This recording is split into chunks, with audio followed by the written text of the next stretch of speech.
Assalamualaikum. Okey, Cik Jan balik lagi kat dalam video TikTok ni kan. Macam biasa, aku post dalam video TikTok ni bila ada menu baru je. Kalau tak ada menu baru, aku tak mengentan-gentan dek nak pergi post-post video ni. Okey, mari sini Cik Jan nak share dengan korang. Cik Jan ada menu baru. Okey, sebelum ni Cik Jan dah promo burger Prosperity, burger patty, 3 tower, burger tower. Lepas tu kita ada burger single.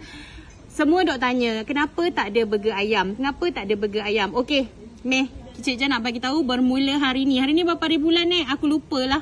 Kejap aku tengok hari ni berapa bulan.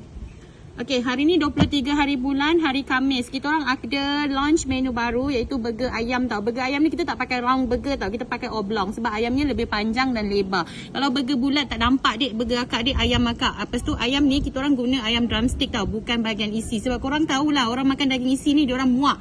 Diorang tak nak makan bahagian isi banyak sangat. Diorang pilih drumstick. So ini adalah filet drumstick, okey. Kita goreng crispy, lepas tu kita ada sayur, ada salad, ada mayonis semua.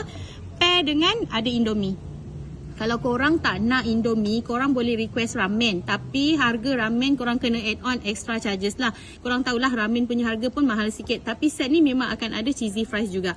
Okay. Untuk promosi sampai ke hari Isnin. Kita buat promo ni Khamis, Jumaat, Sabtu, Ahad, Isnin. 5 hari 5 hari. Set ni RM8. Ya, RM8 sahaja. Selepas cuti raya Cina, kita orang akan back ke normal price. Yang ini normal price dia RM10 tau. Tapi sampai hari Isnin saja.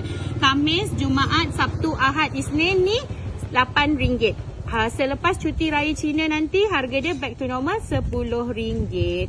So korang mana yang tertanya-tanya mana burger single tu ada lagi ke tak? Yes, burger single ada lagi, burger Prosperity pun ada lagi.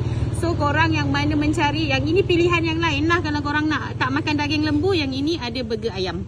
Okay, so mari cepat-cepat datang warung dapur kecil Cik Jah. Kita orang buka pukul 5 sampai pukul 10 malam. Khamis sampai Isnin saja. Selasa Rabu kami cuti. Jangan gatal datang Selasa dan Rabu tau. Kita orang buka Khamis, Jumaat, Sabtu, Ahad dan Isnin saja. Okay, bye korang. Terima kasih.